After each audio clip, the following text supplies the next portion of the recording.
Hey everybody, welcome to WGF Library Script Breakdown of the screenplay for Everything Everywhere All at Once. We apologize for the delay, but I guarantee it's going to be an amazing discussion. We're really thrilled to have the WGA West Asian American Writers Committee co-sponsor this event. So please welcome the chair of the committee, Christina Wu, to say a couple words and introduce our moderators. Hi, everyone. Thank you so much for being here. I know that we're all so excited for this event. I'm Christina Wu. I'm the chair of the WGA West Asian American Writers Committee. And I know I can speak for our whole committee and community when I say that it is such an honor to co-sponsor this event with the Writers Guild Foundation to celebrate the incredible groundbreaking film, Everything Everywhere All at Once. So I will not take up any more time. Please, I will turn it over to our moderators and WGF librarians, Lauren O'Connor and Javier Barrios.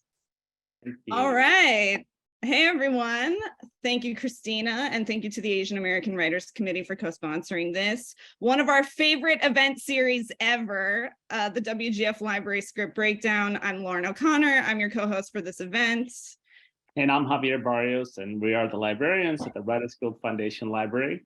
So as everybody who's watching probably knows, the WGF Library collects and provides access to film and TV scripts on the first floor of the WGA West building here in LA.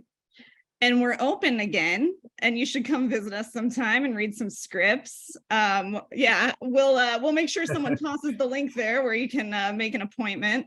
Now, if you're new to this, and it's your first time joining us for a script breakdown, it's been a while for us too, but this is how it works. So basically, Lauren and I sit down like virtually with a writer, but in this case, an awesome writing team. And we talk at length about a script they wrote with pages on the screen. And for this session, we are pleased to welcome Daniels, Kwan, and Scheinert to talk about their screenplay for Everything Everywhere All at Once, which, by the way, I think has been the most read feature script in the library this past year. Yes, absolutely. So kudos for that. Yeah. It gets requested every day. So we've got the remainder of 90 minutes with them. We're going to go through the script in detail. So if you're watching here on Zoom, obviously, if something sparks a thought, or you can use the chat or the Q&A. But we do have to warn you, we have a lot to cover, so we might not get to the questions. Probably won't get to the questions, but it's not because we don't like you. To the contrary, we love each and every one of you for showing up here today and just taking time out of your day to come hang out with us. We just ask for mercy because, yeah, we do have a lot to cover. And if you want to follow along, we're also going to just toss a link to the script. It's on No Film School. You can kind of follow along with us as we go along. That's enough from us. Once again, Daniels, welcome. Hi, you made it. We made it. So sorry for the delay. LA traffic. It's what can we say? Thank you, everyone. I'm seeing Canada, Amsterdam, Chicago, Atlanta. Thank you so much for coming. I hope we teach you something or have some fun at the very least. Or make it look easy because we're not that smart. Yeah, and exactly. You could do it too. We're gonna make it accessible to you. Yes. Cool. Well, thank you guys. So yeah, we'll get started. We'll start with a couple of questions before we get to the script. Like soft questions. Yeah. So yeah. So can you talk about how you guys came into screenwriting and what came to you both first, like the camera or the pen, and when did you start writing features? Yeah, it's a great question, especially for us, because neither of us started out as writers. We were well, I came from animation. I was doing a lot of short films with After Effects, and I thought I was going to be like a motion graphics designer or whatever. After college, yeah. I tried everything, and for a minute after college, I wrote on my website that I had that I was a direct-a-tographanum actor, because I was like, I'll direct, edit, animate, shoot, but writer wasn't in there. Writer wasn't there. I was like, I listed 6 things I could do, but I really thought I was more of a cheerleader to my friends who were good at writing, and really stumbled forward into realizing that writing isn't just sitting alone in your room, that it can be collaborative, and that's the version of it that I'm good at it, turns out. Yeah, our way into it, for those who don't know, we started out in music videos. It was one of those weird things where we did a music video for fun, and then it got traction, and then we were suddenly, it became our career. And that process is kind of an amazing way to just practice really quickly, because you'll get a song from a record label and they'll usually say, this is a song from Beyonce. And not that we got Beyonce tracks, but this is a song from Beyonce. It's this big, this much money, this timeline, and she wants to be on the moon, or she really likes the idea of like a hot dog eating contest. It's like very like there's all these it feels a little bit like a game where they tell you all the parameters, and you have like 3 days to come up with an idea. You throw ideas back and forth, listen to the song, and you write a treatment. You get images and you send out a treatment. And you do this 2 or 3 times a week. And so your brain gets really fast at coming up with ideas, trying to figure out an arc. And so we had to basically became boot camp for us. We learned how to write together. And it was because of that, we got really successful at coming up with ideas fast and within a box, like within a timeline and a budget. But we kind of discovered our process, and but yeah, to your last question, we wrote our first script together pretty quickly. Like we immediately, writing music videos, were like, oh, what if we could do a feature one day? Well, it's because like our manager was sending us scripts and none of them were clicking in a way that was inspiring us, or it didn't feel like we wanted to spend years on these other people's scripts. And so we were like, what if we tried one ourselves? Yeah. So that was probably like 2012 or 2013 or something. Yeah. Wow. That's good. And did you, what does the typical writing day look like when you are working on something? I feel like we keep evolving our process. We're trying to write another one right now. And so over the last year or so, like our writing process is separately, like journaling, watching things, reading stuff, and then we get together and skateboard out behind this garage that we're in. And we're both really bad at it. And we'll kind of like, we'll talk, but we'll end up kind of like skateboarding away from each other. And then as we cross paths, we're like, or what about this? And then like, or I'll roller skate sometimes. We're bad at both of these things. Yeah, I think we're very much active creators. Like even before this movie on Swiss Army Man, I feel like we were just throw a basketball back and forth, and that was a big part of the process. And we tried kicking a soccer ball. I love soccer, and then we were at the Sundance Writers Labs. And I was like, let's kick a soccer ball, and then Dan like sprained his ankle like 30 seconds into us brainstorming. I'm not a very athletic person. So we stopped soccer, which is why I'm a filmmaker. But Juan's hungry, so he ordered a snack. That's my wife, amazing Kirsten Ford. I got some vegan chicken nuggets. We were just at this event, and it was an amazing event, but there was not much food, so I'm starving. Please. But I think a lot of the early process is us trying to get on the same page, just beating everything out, trying to figure out general arcs, the ambition of the structure. I think for a lot of our work, that's where we start. It's like, what is the most interesting structure that will get us to a really hopefully profound place. And so with Everything Everywhere, early on, we were playing around with the idea of doing like a chosen one hero's journey. But then what got us really excited about it was imagining that getting blended through a multiverse story, the infinity, where the whole story falls apart, and where basically the idea of the chosen one becomes just so absurd. Like there is no chosen one, nothing matters. And everyone's a chosen one in some universe. It was kind of our way of like fighting against all the rules of screenwriting or rules of good narrative, because when you have every possible option, suddenly it all gets watered down and nothing matters, because really what is a good story but watching our characters make choices, and the choices define the character, and that's how you kind of reveal the character to the audience. And so a movie where all that gets watered down felt like an interesting challenge.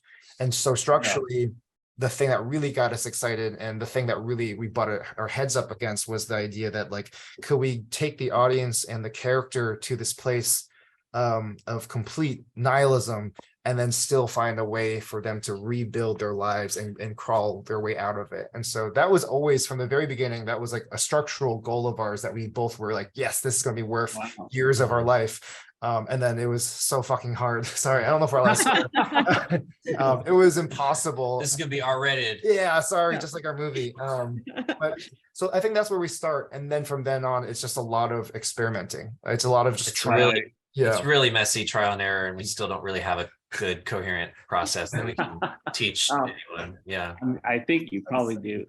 Yeah. Okay, before I ask my question, I just want to say, Daniel Scheinert, I'm from Birmingham. Oh, no way, right, I've and heard about you.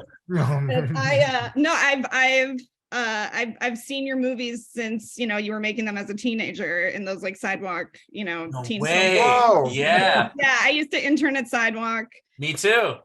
Yeah. Everyone So- listening, Sidewalk Film Festival in Birmingham, Sidewalk Film Alabama Festival. is the best Someone film just said they're festival. from Prattville. Yeah. Hell yeah, Prattville. But anyway, I just needed to tell you that. So what I want to know is talk about the decision to tell a story about a Chinese American family with immigrant parents. I want to hear from both of you how you made this story personal for yourself. I can give my quick answer as the white Daniel, which is, you know, we pulled from personal experience whenever we wrote anything over the years. And so we were always kind of like, what do we have to offer that's unique, you know, like, and I think while writing and making Swiss Army Man, there was like, we talked about the immigrant experience as something that we were totally not touching, and it came up a lot. And then with this one, it felt like thematically like an exciting thing to tackle, but then everything we make comes from a really selfish place too, like because it's going to need so much work. And so we were like, you know, if we were going to do our version of a Marvel movie or an action film or something, you know, what do we love? And we both loved kung fu movies as a kid, and so there was just this selfish thing of just like, oh, I've always wanted to do, you know, Jackie Chan style action, like. Everything I'm watching Hollywood make for hundreds of millions of dollars that pales in comparison to just those low budget things that I loved with subtitles. Yeah, And then like it was Project A or Operation Condor or any of that, like, you know, all the Jet Li, yeah. Once Upon a Time in China, that kind of stuff we grew up on. right. Yeah. So it's like, oh, we have this selfish dream and also this like personal thing that we've been talking about that we can finally explore. This seems like the right project, you know? Yeah, I was definitely in the place where I was ready to like explore the idea of doing an Asian American Chinese family story. Because of Turn Down for What. I don't know if you guys know the music video Turn Down for What, Lil Jon. Oh, we know it. Well, We know it. Yeah. I don't know my audience, but we did that video and he really wanted me to star in it. And I was like, I don't want to do that. We auditioned a bunch of people. He still made me do it. He's one of the best dancers I've ever seen, and I love a good dance. And that experience was really interesting because releasing it became super viral. Everyone was talking about it, and a lot of people were commenting on my identity, the fact that I was an Asian American man in a hip hop video. It didn't I didn't think it was going to be that big of a deal, and it was for some people. Of it was racist, Yeah. like just like, you know, YouTube comments, and that was kind of something we hadn't talked about, like we weren't expecting, but then like, oh God, quit being like, haha, he's Chinese. It's not. Yeah, and it was a very bizarre experience. But in the middle of that, Phil Yu from Angry Asian Man blog, I don't know if you guys know about that. He's like one of the first prominent Asian American blogs that came out of the internet, and he saw the video and like celebrated it, and he was like, this is incredible. A strong Asian male who's being sexualized, and he's in a hip hop video with Lil Jon. And I remember reading that and being really moved by it, and I was like, oh wow, this is something I've never thought I had to offer. I never thought we had a platform really. And so it never occurred to me that I had to use it or whatever. And so after that video came out, I felt like pretty excited about putting it in a film. And one of the great things about this movie being a multiverse movie, we realized it was like the perfect way to explore the immigrant story. The immigrant story is about parallel paths. What if I stayed? What if I go? What would my child's life what's my child life going to be like? What's my how will I yeah, how would I be a completely different person if I had stayed? You know, and my parents would talk about that sometimes growing up, and so it felt like the perfect place to put to pair with a multiverse story. And so a lot of stuff like that happens accidentally. You just like chase things that you're excited about, and the more you explore, the more the connections get tighter, and then suddenly you're like, oh, that's really when you know you're onto something, is when the things just naturally fall into place by accident. Or not accident, I don't know. Yeah, no, that It feels like an accident. Yeah. Yeah. so Yeah. before we get to the script pages, I feel like we should do that soon. But one final question. We've got time. Oh, We got time. we We got can time? go through this. Don't worry. Don't worry. All right, all right. all right. Yeah, Javier's over eager. Yeah. Yeah. But you guys did research into multiverses for this project, yeah? Mhm. What did that look like? What kinds of sources did you consult for that? Oh man. uh, Let me see. I got some books here. Yeah, we years ago, you know, like in our music video days, we've always kind of loved like pop science, you know, as like inspiration, just like what's the weird thing people are talking about but who's writing about it in layman terms that we can understand. And so we would kind of talk about like you know, astrophysics or quantum physics or AI or whatever often, and had kind of done some work with this interactive company that wanted us to make interactive short films, and we kept trying to come up with short films that deserve to be interactive, and so we did a movie called Possibilia years ago. That was our first kind of multiversal exploration, and so and then we're chewing on it ever since. So years before we started writing this movie, it was already like one of our favorite kind of like thought experiments. And then Quan bought a whole bunch more books once we decided to write this movie. I love to tackle. To me, I was a terrible student, but this has become my film school, or just school in general. Yeah. Because you're writing a thesis. You're like, I want to explore every avenue of this and just make sure I become at least a pretend expert just for a moment. So this is a book on quantum ontology. So it's a mixture of quantum physics and philosophy and just like just theory of thought and whatever. So this is more metaphysical. This one is about pop culture and quantum physics, the quantum moment, which I just wanted to see the precedents, what other people had done in it. And like you flip through these and you'll read a chapter here, chapter there. Some of them, yes, this one I only read a couple of chapters because some of it wasn't relevant. This one I read the whole thing. This was just kind of like just going back to the beginning, how quantum physics happened. I went back just because it was like, you know, there, I read that. Yep. This is about probability. We thought the film was going to be more about probability. So this is Nate Silver's book. It's actually, the best part is the intro. It's an incredible intro talking about just the problems of humans trying to project stories onto data, which I thought was fascinating. We talk about it all the time. There's more, and then this is my favorite find. This is the tech stack. All right, I'll come to this is called Moving Through Parallel Worlds to Achieve Your Dreams. This is a self-published book on Amazon where some guy, basically, it's a self-help book teaching you how to find your alpha self. It's like there is an alpha self out there that is the best version of you. You have to go find them, and this is how you find them. And it's amazing. It's like got a lot of typos. It doesn't actually, it's like poorly written, but it's just incredible to know that someone out there did that. In early drafts of the script, Michelle was writing a self-help book kind of like this. Yes, yeah. Unbelievable. And then on the other side of things, just so you guys know, like I also read some of tax code, just because originally we wanted the ending for you to understand tax as if you were understand a football game, you know, the rules of tax code, so that you can be cheering for her. It didn't work out. We threw that out. Yeah. But this is another self-published book. There's something like, there's all these expert books, which are great, but the self-published books give you a weird window into real humans who, like, the authors are very weird, you know, so they don't talk like academics, you know. So this guy actually used to defend clients from IRS audits all the time. And so he would tell stories about all the different ways that different people have been screwed over or messed up their whole financial life. And this is probably one of the best books I read on it. Anyways, I love to do research. That's all. That's the takeaway here. And then what happened was you do the research, you realize no one really knows what they're talking about with quantum physics. It's like there's so many different theories and there is no right one.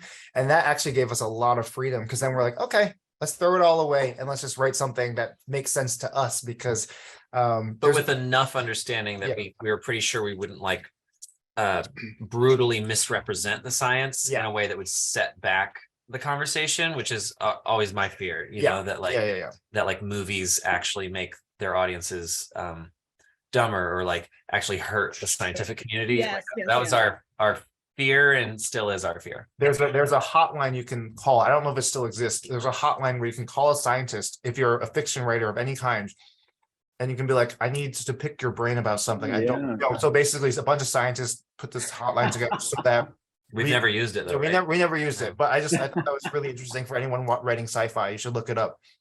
That's pretty cool. Hugely insightful. Yeah. So speaking of that, so how many drafts did you guys? Do you know how many drafts you did before you got what you produced? And also, for the sake of people who didn't get to hear you at Beyond Words on Thursday, what was the length of your very first draft? Yeah, I think so. We keep saying 240. Dan wrote a draft. We did an extensive outline, and then he wrote the first draft, and it was 240 pages, and it was kind of like throw paint at the wall draft. And then we cut that down to 215, and that was the first one that we ever shared with any producers, because we were like, let's just get a little shorter. And then it's hard to count drafts because like I said, we're pretty disorganized. So like we have. I'm looking at my folder right now. Yeah. So like in this folder, it's there's draft 1 through 8, but then it starts going into like pre-production, and then we have the white draft, blue draft, all the way to pink draft, where we were doing like tweaks through pre-production. And even of that 8, there is like mini drafts in between, constantly like little tweaks. So somewhere between around 10, but so many like revisions within that, and we outline a lot. And so like I think we have way more outlines. One time I went through my Evernote where I like would just type out scenes, like stream of consciousness, and then I just had one Evernote note, and I copy and pasted it into TextEdit and pressed print so I could see how many pages it was. And it was like, I think it was like 500 or 600 pages of, just gibberish notes. Hey, man. Don't do what we did, guys. I can't believe we're still figuring it out. Oh my God. Yeah. But I mean, the thing that I did learn that with that process was like just writing helps my brain. I never reread. Most of that I never reread ever again. It was just kind of almost like a journaling process to just like force myself to put words out there. I wasn't editing yet, and that seemed to help me. That makes a lot of sense. All right, before we toss the script pages on screen, I just want to know, was there anything from that 240 page draft that you kind of miss? Oh yeah, so much. There's something for the part of the 20 pages we cut out before we ever showed it to the producers was this Magnolia style intro sequence through the multiverse where a narrator tells you about all the strangest tales throughout the multiverse and kind of is a palate cleanser for the themes. It was very much us ripping off Magnolia, but we loved it. It was just a couple short films, and we got to publish it in this weird multiverse book that A24 sold. So it became like a little artifact, but there's so many universes that disappeared over the years. Like, imagine. There were talking pigs with prehensile penises. It's gonna be like Babe. Tapir pigs. Yeah, tapir pigs. Which is scientifically accurate. Yeah, but our producers were like, guys. We're a one-trick pony. Yeah. All right. So we've got Casey with some of the pages that we've selected to talk about. We're going to start with the title page. And my question here, there it is where did the title come from? Like very early on, like we were talking about. I had, yeah, it was Everything Everywhere All at Once, or Anything Anywhere But Here and Now, or there's like a handful of things. I just, the rhythm of it's really nice. I'm realizing now, it's really funny. I keep bumping into the phrase Everything Everywhere All at Once now. And like someone showed me a poem that had the phrase in it, or we were on our press tour for this movie.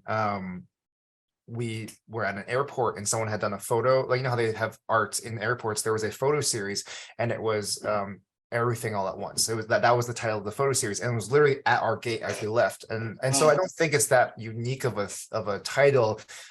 It just felt perfect for this movie because it encapsulated what we were trying to do with it, which it almost became aspirational. This title is like, can we make a movie like that? Yeah, it's like, this is the feeling we're gonna try to capture. Sometimes we call it like touching infinity, but like we were like, we're gonna do a multiverse movie about sensory overload, and so this kind of became like a good mantra.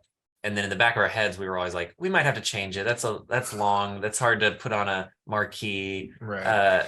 But at one point the reason why we named Evelyn was because we were like, okay, if we really need to market it in a way that it's a little bit more memorable, we could rename it Evelyn Everywhere All at Once, and it would still work.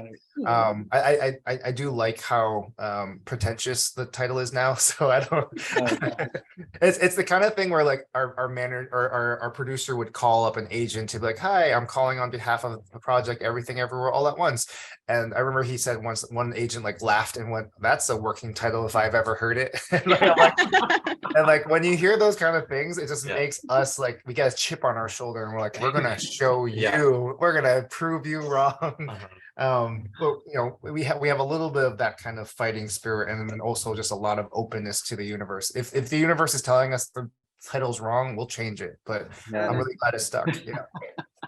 All right, so we'll move now to page 1, arguably the most important page in any script. So talk to us about how you approached this first page. How did you decide on the mirror as kind of the first image? And then also, you know, just to give you all these questions all at once, can you also talk about your thought process as you introduce Evelyn and Waymond on this page? A lot of the openings we wrote were like action scenes because we modeled them after like the Matrix at first. Matrix, or like Trinity fighting those cops. Like, what if it starts like that, you know? And then it really wasn't working because we realized, like, as soon as we took a stab at just grounding it with the family, we were like, oh, that's the structure. This is we need to start. We don't have to get the audience excited about action. We'll get them excited about that later. I think we had a close friend of ours, Billy Chu, who actually he wrote Death of Dick Long, but I think he's an incredibly smart person. And actually his father is a theoretical physicist. So he was a perfect person to consult on this. An early draft he read, and he said that the one thing that he felt was missing was he never got a chance to see the family as a family before we got thrown through all of it. And we didn't want to add like a big prolonged scene for that. So instead I just love the idea of it almost acting like a portrait. You know, you see an empty circle originally, as it says, it's like a round. Okay. In an older draft, it was just like it was all about the clarity of the circle because it was pointing up at the ceiling and it's blank, and then everything around it is chaos, and then you just see these three people, and it was meant to just like cue you into the fact that this is what the whole story is about. It's a portrait of a family in chaos, and in this moment they're together, and and then the idea of it going through the mirror is so obvious, you know, it's so like Alice in Wonderland through the looking glass, but it also just felt really elegant. And so that felt like a fun way to just remind the audience that, like, even though this feels like a family drama, there's something off. We just wanted to kind of tonally get the audience ready for something otherworldly. And so that was that opening moment. We actually shot Barbie Girl. We actually shot them singing Barbie Girl. It's very funny and awkward and way too long, so we had to cut it. And then there's also this note kind of in the bottom third of the page that says Chinese dialogue will be italicized. Yes. And we're like obsessed with formatting around here. So Don't- we'll Don't obsess with our formatting. I'm sorry.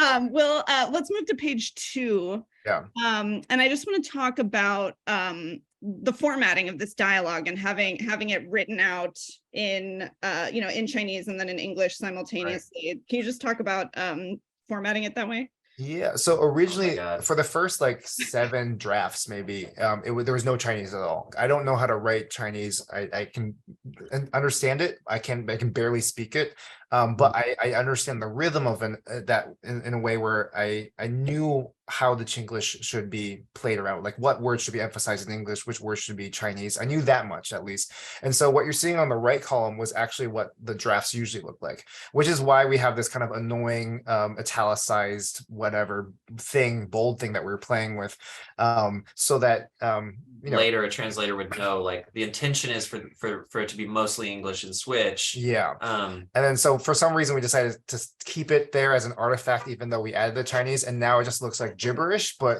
the shooting script actually looked worse. Yeah, the shooting script because we, through the casting process, we kind of started talking about the like Chinese diaspora and about like how many families end up split between Cantonese, Mandarin, and English, and that was the case for our producer and for Dan, and so the movie is actually trilingual, and we had to find a translator that could help us with the grandfather speaking Cantonese, and then the rest of the family mostly speaking Mandarin unless they're trying to switch so grandpa could understand, and then the daughter being like mostly 100% English, and that's the kind of Chinglish, language barrier. So the script used to have every line of dialogue written 3 times. It would be English, this version of Chinese, which is Chinese lettering, and then what's called like pinyin. Yeah, the pinyin, which is like a phonetic version of Chinese, which some of our cast preferred. So then our crew would flip the script and be like, what does any of this mean? But it was kind of like we had to make a product that the whole crew could use, and because I think the reason why I felt important to do it this way is because there is a very specific cadence to how bilingual people mix languages, especially in my household, and even while we were translating together with the cast some of the bilingual stuff, we would laugh because the difference between picking one word to be Chinese over another word would make all the difference, and make all the difference of like how specific and familiar it is. And so we would be laughing because we'd suddenly have noodles in English and then the put in the noodles in Chinese or whatever. That was something that I wanted to really reflect in on the page before we got onto set, and even before we translated it even. And one of the other things that is very interesting about that is the movie is about people in different universes speaking past each other. Like the idea of the whole first 15 minutes is they're supposed to be in a multiverse even before we get into the sci-fi world, culturally, but also generationally, language, everything about each of them is they're in different languages or they're in different universes. And so this adds to that chaos and the anxiety that comes from that. I don't have it handy, but we built a whole different title page that like we like to share sometimes, but I couldn't find the one where we actually added all their names, but like just like a shout out to the fact that we ended up having like 3 different translators help us get it right. And then honestly the cast members, we cast people who spoke the languages so they could weigh in, but our producer Jonathan Wong was an invaluable part of that process. And then it turned out Ki Kwan's wife was the best translator we had met yet, because she spoke all 3 languages and then also has a background in film. So shout out to Echo Kwan, who it means the world to us when we speak to Chinese American audiences, and they feel like we didn't mess it up, and I feel like it's huge credit to like who you hired, finding those right people to help you get. So now, Casey, we're going to go to page 4. So on page 4, the laundromat. How did you guys decide that would be the locale for this universe? And also, can you talk a little bit about the exposition here, where like we think it's amazing exposition, by the way, where Joy is prepping Becky to see Evelyn. Yeah, the laundromat was just something that felt natural. There's a couple of reasons, but like my grandfather, when on my dad's side, yeah, when they first immigrated, they were in Chinatown in New York City, and they owned a laundromat, and then basically he became a lifetime career laundromat owner, and he had my dad's family had an apartment over the laundromat. And so it was a very specific memory going to visit, where we just hang out in the laundromat. We'd go upstairs to their kitchen, and they'd have security cameras. And, there was always like a buzzer in case someone came into the store, and it always felt like they were always working, because it's a 24/7 laundromat, so your life is work, whatever. And so it felt like familiar. The idea of writing what does it does help a lot to have a little bit of a shorthand, so you're not second guessing yourself the whole time. So that was one part. And then I think laundromats are really beautiful and weird and lonely places that Right. I think cinematically there's just a lot of hubbub. Each one of these machines are windows, right? It's literally like, again, looking into other universes. You're seeing other people's lives being turned around like this, and you can really, if you go through someone's laundry, you really get to know them. So there's a lot of reasons why it was compelling. Early drafts, it was a laundromat hybrid dry cleaner, and we were excited about just in general, like the teeing up a multiverse movie with just all these costumes and all these clothes, and each article being like a window into that person's life. And had all sorts of and also to introduce Joy just staring at that. That's brilliant. That was, again, one of those things, like I said earlier, sometimes you have these accents that just glue together, and then you go like, oh, okay, this was meant to be. And just the fact that was a perfect bagel predecessor was really lovely. And then as far as this opening, I just feel like again, it's all about living in different universes and code switching, and the number of times I've had to clean up a partner before they met my mom, or vice versa. I just find that to be such a compelling, intimate interaction between two people who are in a relationship, and that felt like the perfect way for you to see Michelle or Evelyn's character through Joy's eyes. Is like, I need you to, and just through actions, just seeing how much she hides from her mother. Fascinating. So let's go to page 7. And in the upper third here, we have this big paragraph with all these eclectic things happening in the laundromat. Then Evelyn is too busy for Joy, and Waymond painted over the water stain with a different shade of white. I want to talk about a term that I actually learned from you, Daniel Kwan, on Twitter, which is Maximumism. And I was just, I literally had never heard of it. I don't know. But I just was curious, like, where did you learn this concept? Honestly, it's so weird. I don't even know if it's the right term, because technically, there's minimalism. And so in my head, I'm like, oh, maximism must be the opposite. And when you Google it or put it on Wikipedia, that's not actually what it is. Maximism means something else.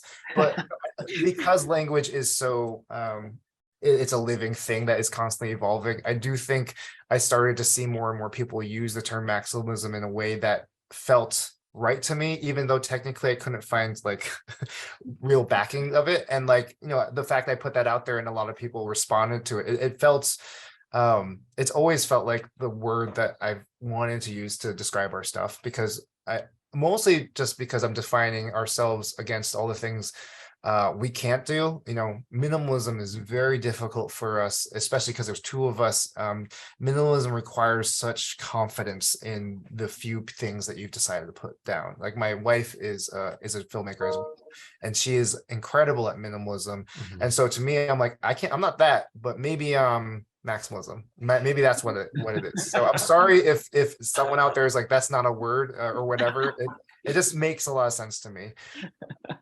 And I also, before we move on to the next page, I just want to say I love this little exchange between Evelyn and Joy, where she's like, coming all the way from China just to die like that. Yeah, Mom, he's not gonna die. Yeah. Yeah, all about the hyperbole. Yeah. Yeah. So go to page 9 now, and so basically this page talks about the Google Eyes. So can you guys talk a little bit about the Googly Eyes and like how that came to you and how it ended up in the film? Yeah, there's a lot of things in the movie where I'm trying to remember what draft, but where we'd discover the themes and we'd be chewing on the movie and we'd be writing these dialogue scenes and just get like bored with ourselves talking about like optimism and nihilism and what matters and what doesn't, and we kind of felt the need for some like imagery like that could just like hold that meaning and make it cinematic, and coming from music videos, that was something we always like would hold on to if we could find like an image to hold on to that would like help us tell the story instead of because there's no dialogue in music videos. It's show don't tell. Show don't tell. We're so bad at that. We show and tell. We tell so much. Yeah. Show tell. I think, like I said, we break all the rules and sometimes not so elegantly, but yeah. But yeah, so your question makes me think of the fact that like we found that we found the bagel and we found the Googly Eyes like Separately. kind of later in the process and separately from each other, but both of them were kind of like we're just we were trying to solve a problem that we had created for ourselves, which is like, how do you celebrate Waymond's character and his perspective without like a bunch of like people just saying sentimental stuff out loud. Yeah, I mean, I think early on, what we do is we just throw a lot of things out there that make sense, even if we haven't thought it through. Like, because you outline and you think you figure it all out, and then you start writing, you're like, oh shit, actually, these little details are totally missing. And so you can kind of see some of the evidence of Waymond, where we were just like, okay, what are the things that make him sweet? What does that look like? He bakes cookies. He puts googly eyes on things. He likes to dance a lot. And so we just like started, like, you just kind of like fire hose it a little bit, shotgun blast this problem, and then 2 or 3 drafts later you go like, wait a minute, the googly eyes are actually really fun. And what really made us go like, oh, the googly eyes work is that moment when she stops the bullet and it sticks to her head, and I was like, oh, third eye, it's a third eye, this is awesome, I'm going to turn the googly eye bullet into a googly eye. Now I know why it's there. Let's go back and build the scaffolding. And so same with the bagel. The bagel was just a throwaway joke for many drafts, and eventually we're like, wait a minute, this has just been sitting here, let's just take this and put this back, put it into the center. It was kind of similar as like the family pulling Joy away from the bagel. Like once that moment made sense to us, we were like, great, it works, let's make sure, let's build the scaffolding, this movie's gonna have a bagel. Right. And so I don't know if there's any bagel tours like that. I don't know if there's any lesson to be learned there, but I do think it's impossible to have every detail figured out in the outline, and sometimes you will just try to, in the act of subconsciously trying to fill out your world, you will accidentally put things there that are meant to be there, and just look out for those happy accidents. Cool. So okay, we're gonna go to page 15. We're very long-winded. We're gonna get through like no. It's excellent. This is great stuff. So here's where we start to sort of like have chapters. So can you talk a little bit about like what your decision to do chapters, and then how did it affect the writing of the film? Yeah. I mean, again, selfishly, I just thought it'd be really funny if Waymond asks her, hey, what's wrong? What are you thinking about? And then instead of her saying it, you just put the words everything over her head. That's the answer to that question. And then just like obnoxious music. And so again, no, you weren't really thinking about, should we chapterize or should we not? It was like, that's funny. Let's put that in there. And then of course, as we kept going, we're like, oh, this is really interesting because it actually works out. Halfway through the movie, when she is everywhere and her brain is splintered, the audience kind of needs you to tell her, like, in some ways the audience needs a little bit of a milestone to be like, oh, now she's everywhere, part 2 everywhere. It just kind of so much of what we do is finger painting, and then as we're doing it, it becomes a Rorschach test, and we realize, oh wait, there's actually something here. Let's actually, when people like sculptors always talk about how they don't go in with intention, they just, the block tells them what it is that they're trying to make. I do, like, it feels very like woo woo, but with this script, and I think with a lot of our process, that there is a lot of there's a lot of letting the block tell us what the movie needs, which is probably why we took so long to write this thing, is because we really listened to the script and tried to give it that room. And the funny thing is, in the edit, we actually experimented because we need to cut out a decent amount of runtime, and we cut out the chapters because we actually were able to speed through some stuff. And it was specifically chapter 2. It was taking that away, like, ruined it. Like we had just kind of, we needed that break and telling the audience, like, here comes the next part, like, right, giving them permission to be like, okay, it's going to be a little different for a minute, like, was so important. And in a way, I think the chapters are there just because we needed that one, like, and the other 2 work, but like aren't as necessary. But like the second one was like, oh my God, does it help the movie? Yeah. And just as a nerdy director, I love that it's, the title of the movie are the chapters. It's like such just from a form perspective, I really love it. And in foreign countries, that doesn't happen, and it's confusing as hell. Yeah. Because there's different titles in other countries, Right. Yeah. Cool. And another thing we just want to point out, so Gong Gong's line, like halfway through the page, we have to go, the Japanese are here. We think that is just such a great line because it says so much in such little dialogue about who this guy is. Yeah. It's a deleted scene though. Yeah, we actually got rid of that shot. That's that's actually a scene we never shot because the pandemic. Yeah, we were like, we had a lot of debates, and we had to really decide, like, is it worth it? Do we need it? And we had shot everything else, and we also, like, just didn't want to risk James Hong's life for one line of dialogue. So it was like a real high stakes convo. Right. But it was in the script writing, such a helpful little flag in the ground. That here's his energy, here's his story. Because the whole movie is about generations and how different everyone's life is, and that felt like a really just like place them in history for a second. My grandfather, was in the military during a lot of that stuff, and so like this is the kind of thing that would happen, Right. But yeah, we got rid of it because. For a lot of different reasons, but it adds color to the script. It does. Yeah. So let's move to page 17, where we get Evelyns' backstory cleverly as we stop at different levels in the elevator at the IRS building. Can you talk about the point in the writing where you were developing the project for Jackie Chan, then switched to writing for Michelle Yeoh? And how did you get the confidence to write a 55-year-old woman and talk about writing for Michelle specifically? Yeah, it was a real gift, obviously. Like that it wasn't working, like the whole like trying to pursue the most famous guy on earth to be in your indie movie, like just things weren't working out. And then the moment we made it about a mom, we started having conversations about Dan's mom, my mom, and the women in our lives. But like, and it suddenly was an action film we hadn't seen before. And suddenly, like, even like the whole exposition, like everything we've just gone through was so different before it became a part that we were writing with Michelle in mind. Because like suddenly the family dynamics were so much more specific, and she's trying to hold them all together, and that's such a different protagonist to an action movie. And then I can't remember if we ever wrote the ding ding ding thing in the Jackie draft. I feel like it was it in there? The thing, I don't know if it was specifically ding ding, but right. It was just one of those moments where we loved, people always say every scene should be doing more than one thing, right? That's another one of those rules.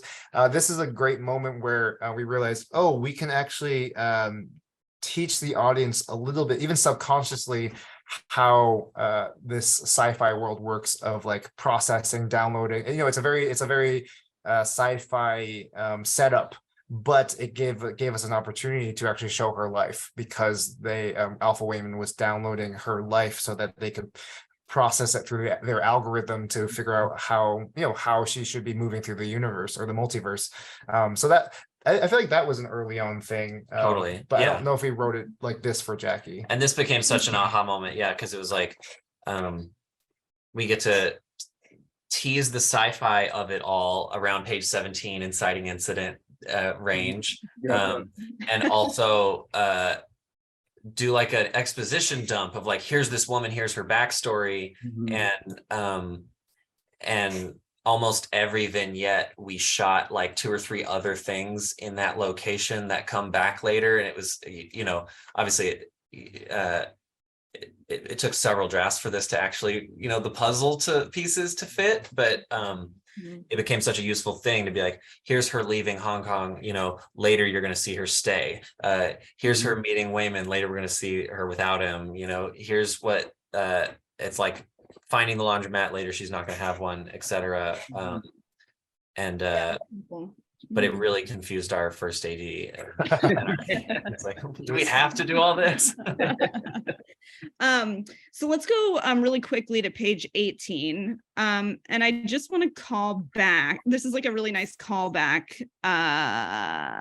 Where is it? Oh, about halfway down the page, where ding, Evelyn stares at laundry tumbling like a tiny black hole, which connects her to Joy, who we met, you know, staring into the black hole as well. I don't really have a question. I just wanted to point that out to everybody. I appreciate that. That was a really important little detail. We wanted it to be clear that to the audience, or not so clear, depending on if you noticed or not, that whatever Joy is struggling with, this emptiness, this whatever, it transcends generations. Every generation has a version of it, and this was our little moments to just tease the fact that even if Evelyn's forgotten that she has this hole, or she's buried it, or found a way to distract herself from her, it exists in her, so that later on when she does meet the bagel, it feels enticing to her, or it feels familiar again. And in some ways, the thing that pulls her out of it is Joy, because the very next thing that happens is she gets pregnant and suddenly she feels like she has purpose. And so that's why it's so hard for her to stare at her daughter now, because the one thing that she thought was going to save her from the hole, from the bagel, isn't doing that. And so I'm glad you called it out, because it was actually, a lot of consideration went into that. I think a lot about the problems that my mother has and how I have mimicked them, or I've adopted them without realizing it. Right. Wow. Cool. Wow. So let's do page 22. We're gonna move on to that page real quick. The Alpha Waymond, we met him just a few pages ago. He's kind of Evelyn's guide through like the multiverse. And the whole exchange with him reminds me of like Reese in the Terminator, like explaining to Sarah Connor what he is, right? And it's also, this page feels to me like it's a call to adventure. Like, I'm here because we need your help. Can you talk a little bit about the Alpha Waymond character and about how you built, like how you created him and how you built structure in the film? Yeah. I always like to just point out what we're ripping off, etc. But like, I do think to a certain degree that for some people is not a good process, but for us, like if we started off just writing like our version of, Morpheus from the Matrix, and then it was through outlining and working. It took a while before the relationship that our protagonists had with their spouse and their relationship with this like call to action, and like we realized like they had a really exciting symmetry, and it became like Waymond and Alpha Waymond. It didn't start that way. But it was like such an exciting moment to be like, oh, like you neglect your husband and then you meet a really sexy version, like from another universe. Like there's something so fun and interesting about that. The alpha male version of your husband. Right. Yeah. But it we stumbled along a while before finding that. And that suddenly gave it flavor that made us be like, ooh, this isn't just a ripoff anymore, you know, but it took a little while to get there. It is worth noting that, every writer is different, and we are not great at starting with character, which I think most often the best writers are. Like, my favorite writers are just, they start with a character and they chase the character, and that's what makes them so compelling. I don't know, some people call it inside out writing. You start from the inside, you start with a character, and then you build the world, you build the story, you build all of that based on that one person or the ensemble. And then there's outside in writers, which are like, they build the playground, they build the rat maze, and then they just put mice in it to figure out what the story is going to be or what the characters are going to become. I always say, like, Paul Thomas Anderson is a inside out. Like, he starts with a character, and that's why his movies are incredible, even though structurally they don't always make sense. Versus someone like Nolan, who you watch his stuff and it's like, oh, he builds a structure, and then he places his little his like Lego piece people in that structure and lets it go. And we try to be somewhere in between, but honestly, characters usually really come into focus the last few drafts for us, and which is why it was really easy for us to be like, oh, Jackie Chan didn't work, let's try this or whatever. And it's not a great way to write, but that's the only way we know how to do it. And I think when he says, like, oh, we're starting pretty tropey, oh, it's a tropey Morpheus person, it's like embarrassing to admit it, but so much of our characters start in tropey or at least like familiar places, and as we push them through the filter of our story and our structure, because that's where we start. Like I said, we start with structure. They begin to get defined by that process. Yeah, so sometimes we have to give ourselves permission to just write something bad, knowing like it's a journey. Yeah, this isn't the finished product, you know. It's so a journey. Yeah. So we're gonna do page 25. Let's see if we can find my favorite line in the whole script. It's favorite line in the whole script. Wow. So it's an action or it's a description. It's Evelyn turns towards these words like a flower to the sun. I just thought that's beautiful, by the way. Oh man. So you would love the 240-page draft. That's 100% Dan Kwan, and I'm always going through and just cutting out the poetry and being like, we got to hit our page count, man. But that one was too good. I couldn't cut it. I will say, you look at Michelle's performance, and I see that. Whenever I see that performance, that's what I think. She literally is turning, and like we even have the light kind of come up a little bit on her face. I'm glad you like that. She took the note. Yeah. It's there. I mean, it's there. Do you have a philosophy for writing action? Like, I mean, you kind of answered that a little bit with one saying, come on, we can't do that, we got to cut pay. But what's your philosophy for action or description? Anything particular? Yeah, I do think that like part of my philosophy is like, I love when Dan writes a long-winded action thing. And then I love the conversation of having to cut most of it and just really figure out what actually matters. Like, is this something that every department head on the movie needs to know?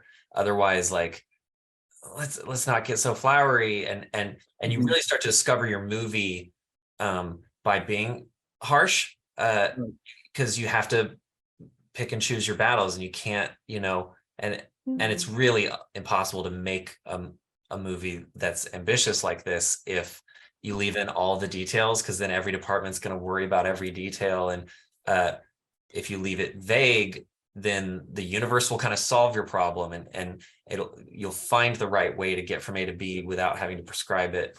That's one part. And then the actual writing of it, I don't know, we just try to make it fun to read, just like simple. We had like a writing advisor once at the Sundance Labs talk about like, you need to have the soap opera version of your movie figured out. Like, and we come back to that often and just try to give ourselves permission to be like really plain spoken. Right. Like sometimes, but to ask ourselves, like, does this flowery language help or not? And this is a moment where it's like, this is important. Like, this is her, going on the adventure. So poetry works here, but other times we try to be, use, middle school language. Yeah. Cool. So let's go to page 27. So this is we're just pointing out here, like your usage of ticking clocks. Like Deirdre says, you have until 6 p.m. last chance. It's just an observation that we had about about how you guys create ticking clocks in the movie. Yeah. Part of it is just laziness, or not laziness. It's us trying to contain the movie. We know that the movie's going to go so many different directions this way, outwards and all over the place.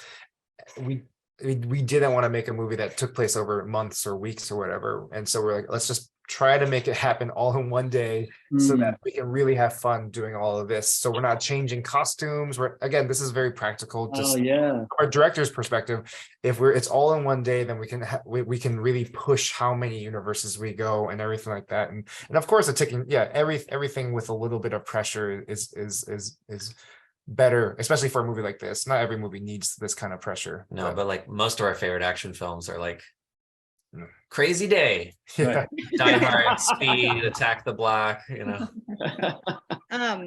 So let's just glide over to page 29. We don't have to linger on it too long, but I just think it's great stuff where we have Evelyn looking at her reflection in the elevator door, and then there's that first ultra exciting moment where Evelyn punches Deirdre in the face. It's kind of that like action movie point of ignition, and you also really have Evelyn up a tree. So we just wanted to just call that out, and we'll move on now to page 36.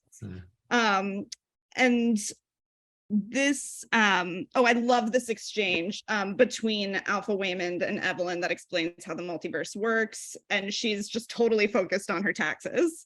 A universe where I'm finished with my taxes. It's really funny, and the whole script is funny.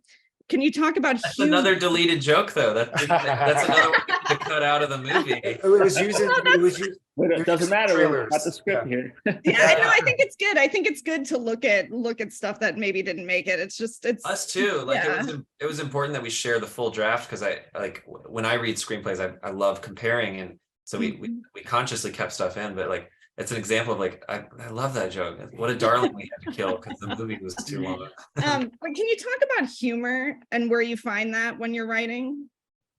Yeah. There's two sources.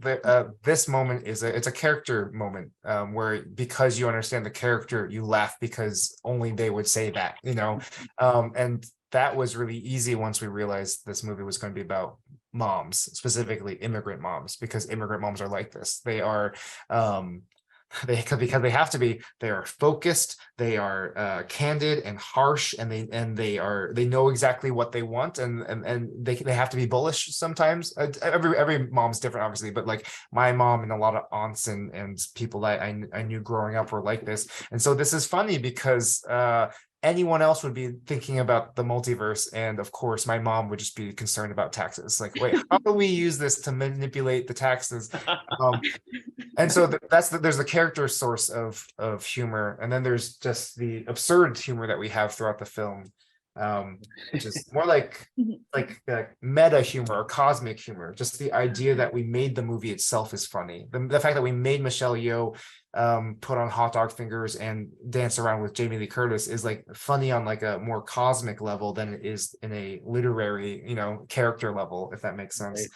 Yeah, sometimes I like to talk about every scene as if it's a joke, even if the final product isn't funny at all. Like, I think it's just kind of how I see the world. It's like, what's the joke though? And like, oh, the joke is that this is so devastatingly sad and something weird happened right before and right after, and like even that is sometimes like helpful to know. Right. But I, over the years have started kind of like self-analyzing, like why does everything have to be a joke with me? And also kind of analyzing comedy itself. And I think like, I think we used to not think about whether we were punching up or punching down. And sometimes we'd make a joke and if it got a laugh, great. And then recently we're like, oh, comedy can be like such a valuable tool to speak truth to power, and also such a valuable tool to like oppress people and make them feel othered. And it's a scary line. Comedy really is about power structure. Yeah. But I do think as a writer, like So I find it like if I can land a joke in the middle of a scene, it means the whole scene is working. Like it's a really crystallizing moment for the whole audience to be like, aha, that's where we're at, you know? So like if you laugh at this taxes line, you get her, like he said, like now you understand this character. And it's a really useful tool sometimes, because if it's not, like even in the edit, sometimes the joke wouldn't land and be like, oh, it's because the scene's not working. Right. We haven't set it up yet, you know? Right. Fascinating. I think Javier, I'm gonna skip. I wanted to stop on page 44, but we're running low on time. So let's go to page 50.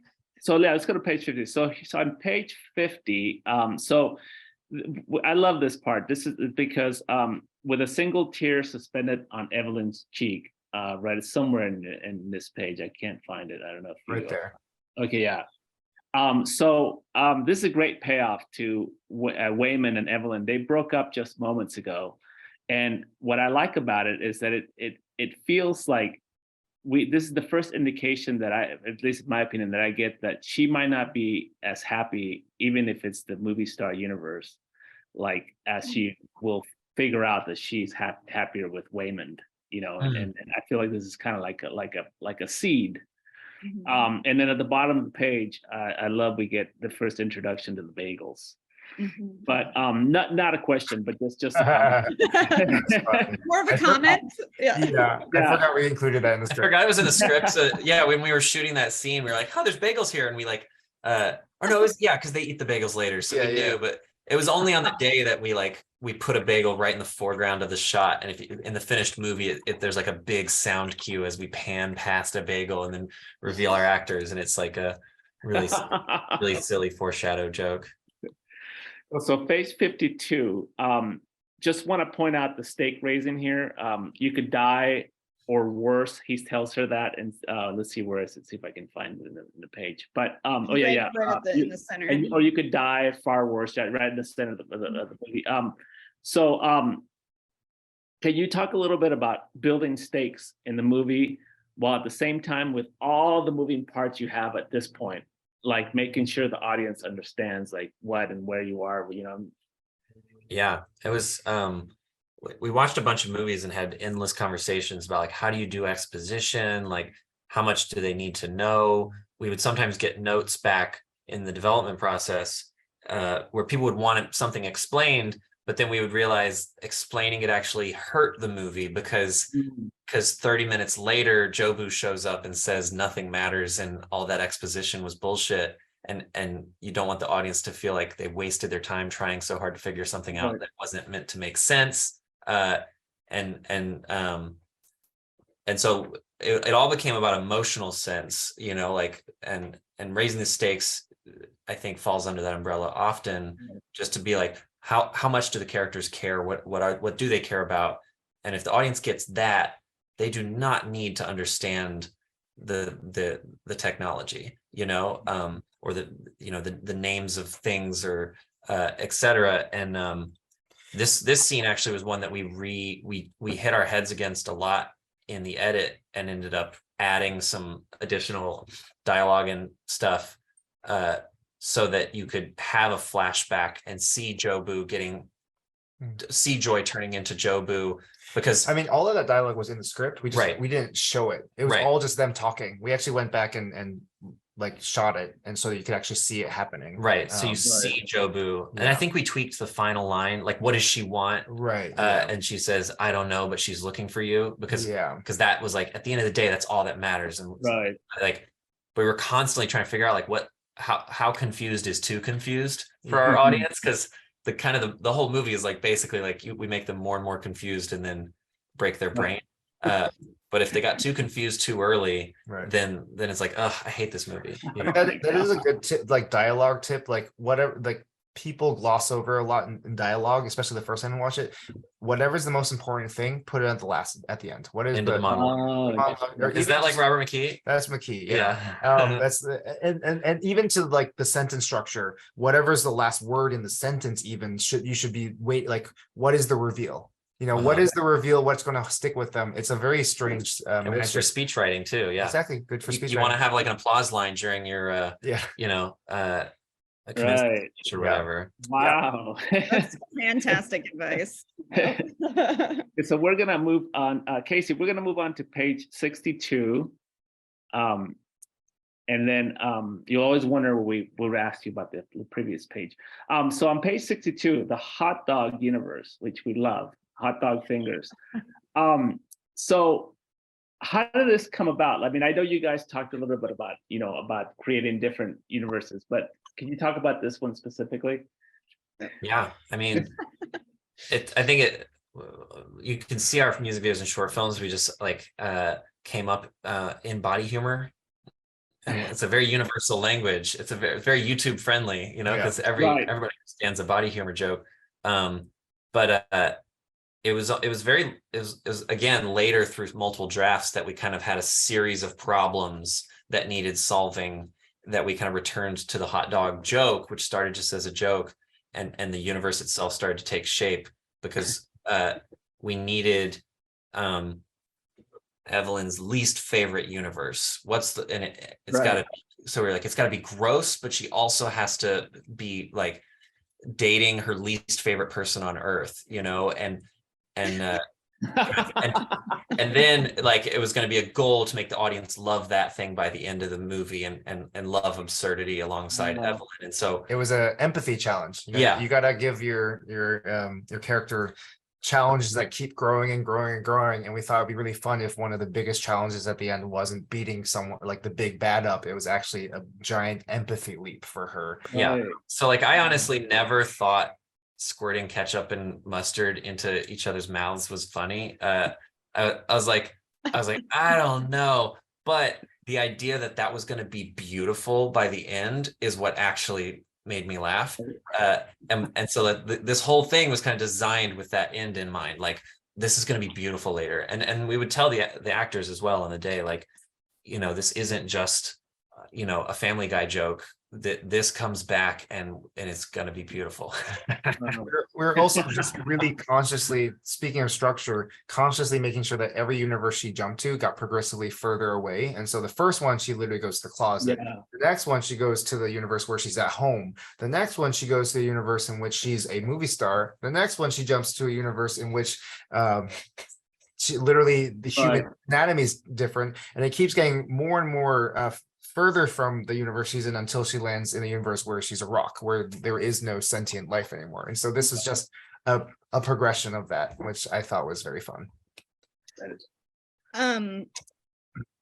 So let's move. This is a good time to move to page 69.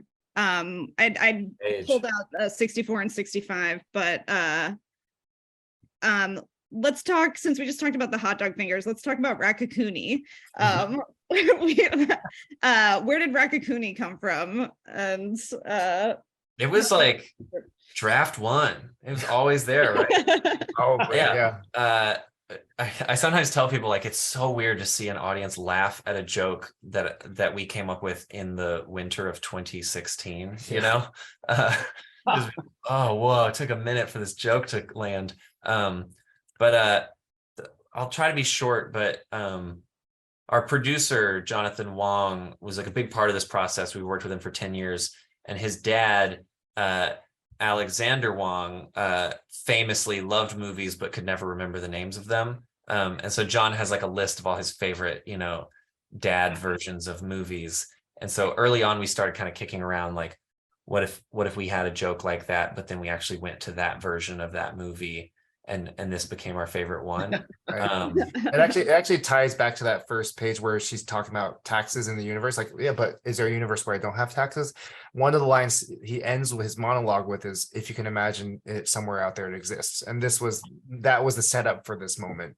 But we called this scene the family reunion scene. This is the first time in 69 pages, basically, since the beginning, where they're just talking to each other, and none of them are from another universe. None of them are, sci-fi. This is a chance for them to catch their breath and be like, oh, right, we're just humans, and this is weird, right? Right. Yeah. Which was a problem. Another problem we were trying to solve was just like, the audience hasn't had a moment to kind of like remember that this is still the same family you hung out with at the beginning. that was the other big point of this scene, you know, was just to kind of like, Jobu's gone, Alpha Waymond's gone. Let's just talk about Rakakuni and laugh. So I really like the questions that we have here, like at the end of what we've prepared. So I'm going to skip quite a bit ahead to page 90. Yeah, the rest, those 3 pages weren't good anyway. No. Page 90. Specifically, I want to talk about Alpha Waymond's monologue, the bottom third of this page, talking about suddenly anyone could find whatever version of the truth they wanted in the multiverse. Can you talk about writing this through the past couple of years, you know, through just like extreme inundation with content and news and echo chambers and fake news? Totally. And how that like influenced your approach to this? Well, I mean, this is us hitting the theme on the head. By the way, this is a scene that we cut again. Another deleted scene. But sometimes it's really useful to write these things, not knowing if you're going to keep it, because it does inform so many decisions. It informs the whole cast and crew. Like I really believe that a script is like almost like an internal document for this team, you know. That's so helpful sometimes, just to be like, okay, we are all on the same page. But this goes back to the Nate Silver book that I was telling you about. It's a great book, but the intro specifically talks about this. And this, again, this was before Trump. I read this before all of this stuff was happening. But I could feel it was like, this was before Kellyanne Conway invented alternative news or whatever, like alternative facts, right?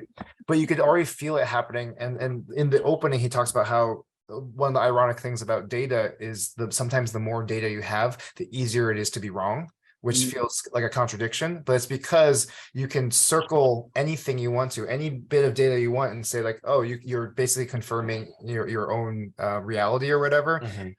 He talks about this happened right after the invention of the printing press. The printing press, basically, it's kind of a crazy leap, but they're basically saying their printing press caused hundreds of years of holy war, more or less, because suddenly everyone can print different versions of the Bible. There was even something called the evil Bible, right, where they accidentally typo made it so it says "thou shalt kill" or whatever. Anyways, it was a very bizarre thing, but that all came from that, and we put it in there. By the time the movie was being cut, so much had happened in the world, it no longer felt like a revelation. It just felt kind of like, yeah, duh. Of course, this is, you know, it's like so on the nose. And so, and also like, yeah, one of the questions was, do we need this or not? And by the time we cracked the next couple scenes, once Jobu like walks Evelyn through, you know, her worldview, we realized like, okay, that we don't need Alpha Waymond to talk to the urn anymore. For those listening, this scene is a deleted scene where she's just a talking urn. We shot it. It was a hard scene. Javier, why don't you let's jump to page 93. Yeah, 93. So 93. So let's see so Joy says, no, I'm going back with my joy, my family, and live my life of happy life. So this to me feels like we're hurtling towards the final reckoning of Act 3. Did you map out, I think you kind of answered this before a little bit, but did you map out all the character arcs for this film, like you did the plot? Oh yeah, and then we would ignore it, and then we'd break it, and then try to map it out again. Yeah, where's my? I feel like I have notebooks with all the mapping. There's a lot to map out. But like to your, you're using like screenwriter lingo, and that's accurate. Like we knew we had this absurd goal of making a multiverse movie that went to too many universes and became full-blown nihilism, and so underneath it, we tried to give it like classical screenwriting flags in the ground, so that our parents would be like, this is crazy, but I still kind of see a classic hero's journey here, Right.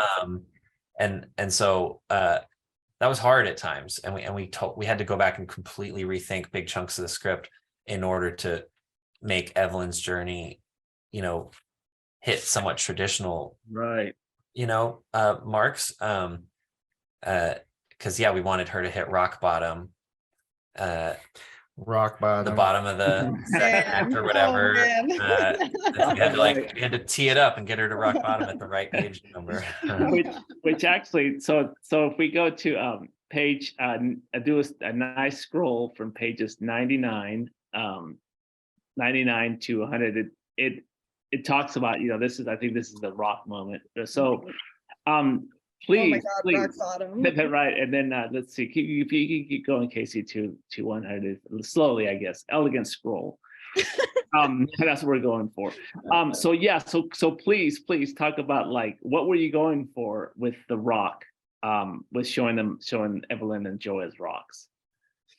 Yeah, it was kind of a lovely discovery in the writing process, when we always knew that we wanted the scene before this to be somewhere in the movie, like just a relentless number of faces screaming, that's the feeling, that's the title.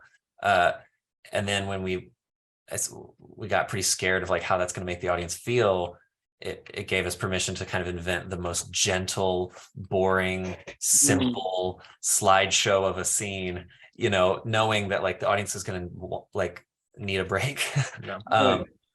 It's an interesting inversion at the same time. I think that's one of the weird things about our structure. It's a lot of it's like structures within structures. I would say it's like a 5-act film that is wrapped up in a 3-act film that's wrapped up in a and then even then some of the things are inverted, where there's like 2 3-act films that are kind of going opposite of each other. And so the rock universe is like, it's rock bottom, where she's technically at the lowest point of the movie, but emotionally you actually feel really great, because we wanted to play with this idea that at the beginning of the film, nihilism is one of the most terrifying things to Evelyn. She believes everything matters, and the fact that her mother is saying, or her daughter is saying nothing matters, is so scary to her.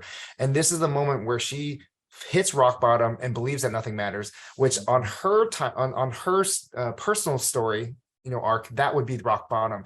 But then it actually becomes a moment of growth and learning, and it feels beautiful, which again it feels wrong. It feels like the opposite of what you should be doing at the bottom of the second act or whatever. But it's because structurally we wanted to make a movie that would take you from saying nothing matters, oh no, to nothing matters, oh yay. And so, like I said, it feels like it's 2 waves kind of going opposite directions, which it's a mind fuck. Honestly, making this movie was like such a shit show, but we knew what we wanted. We just didn't know how we were going to get there. And the simple thing was just that like her entire worldview has to get stripped away in order for her to just like see her daughter and have like a non-mom moment, but just a 2 people moment, and that was this scene. It was just like, okay. So yeah, that's a good way of putting it.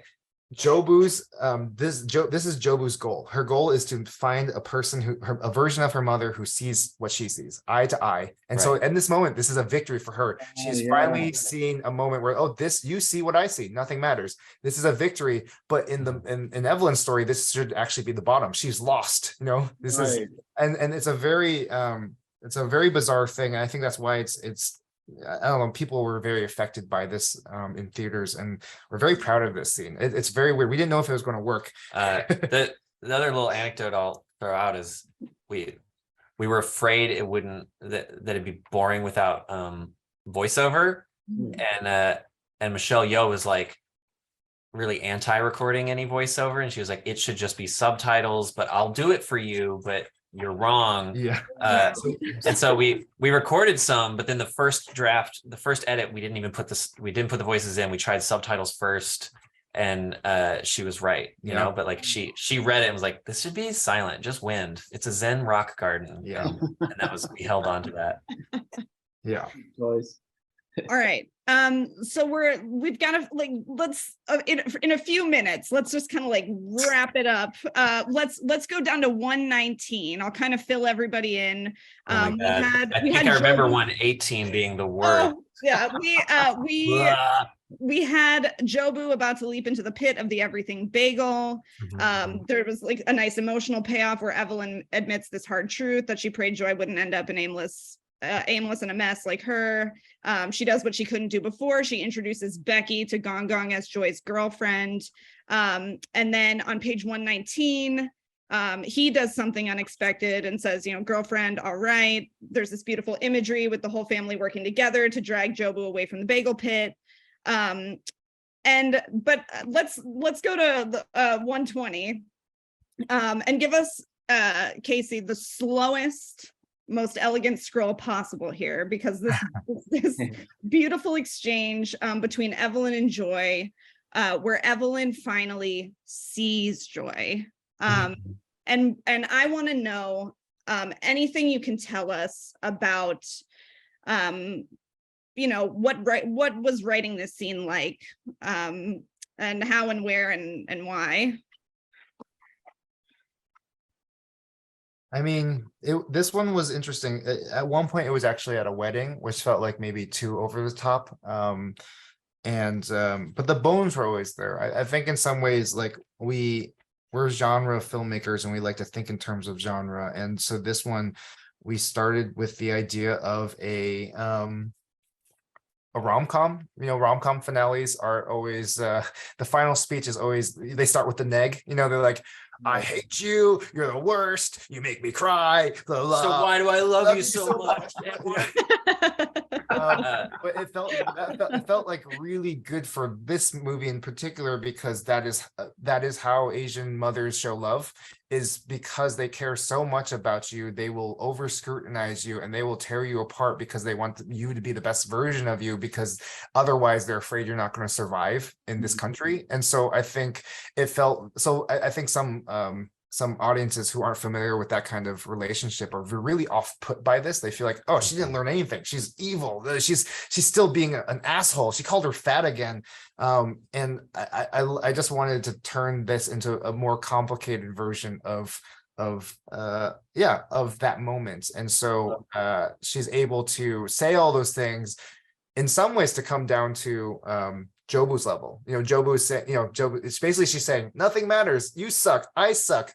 She's speaking the language of the villains, just so that then at the end of it, she could say, but I still think there's a reason why we're here. And so it's basically that's her way of telling Joy, I see what you see. Everything sucks. You suck. I suck. But I'm going to prove you wrong. It's not all worthless. There's a reason why we're here. It's bigger than it's bigger. Yeah, it's bigger than the sum of its parts, which is, it's all very it could be very cheesy, and some people do think it's cheesy, but I think in the end this movie needed to be just very purely about the meaning that you make with the people that you love. And is that strong enough to stave off the infinite chaos? I don't know.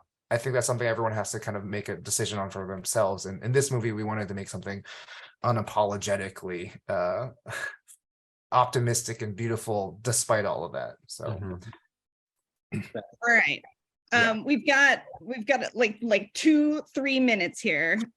Let's go to page 122.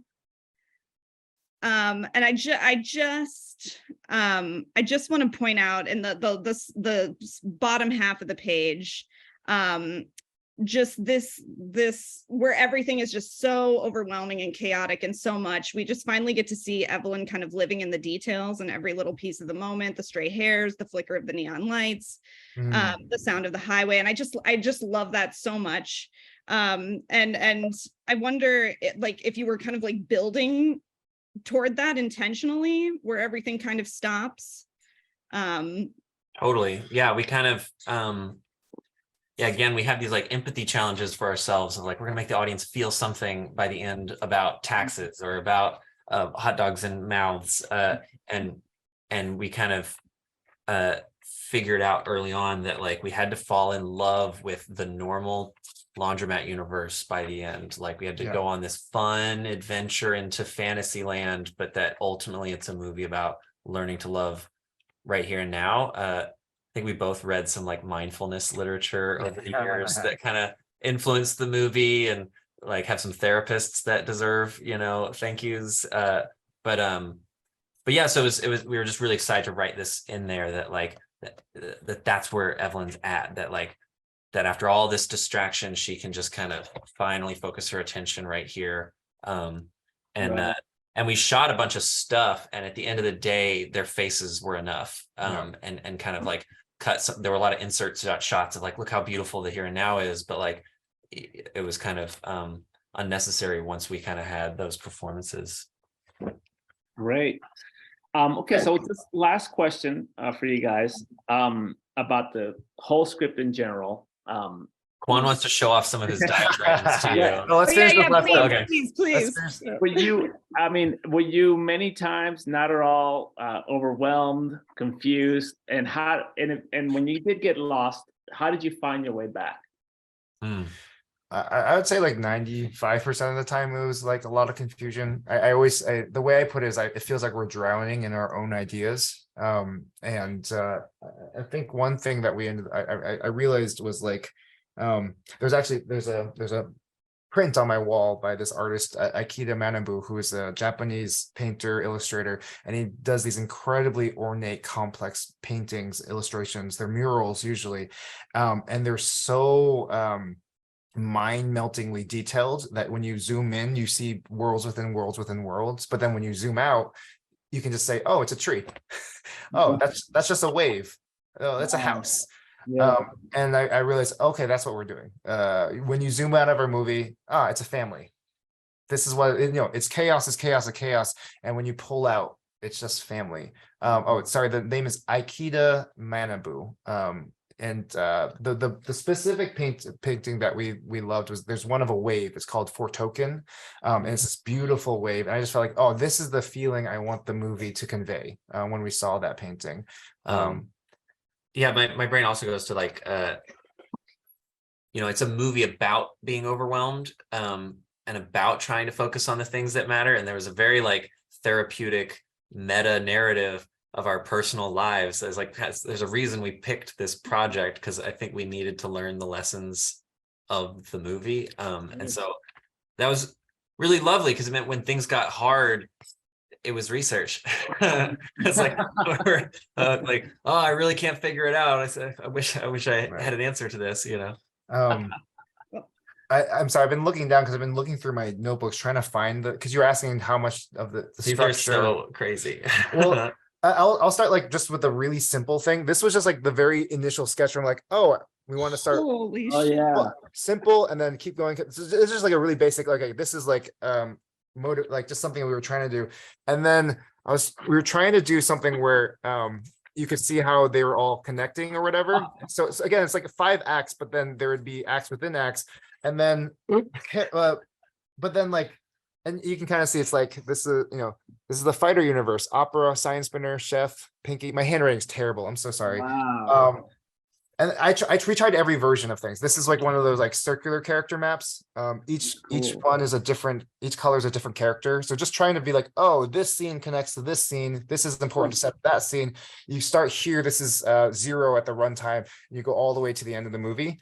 And it's just chaos. It's just like, and we like every few weeks I would just draw another one of these because I was so lost. I'd be like, wait, what are we trying to do here? What is the point? What is the stuff that matters?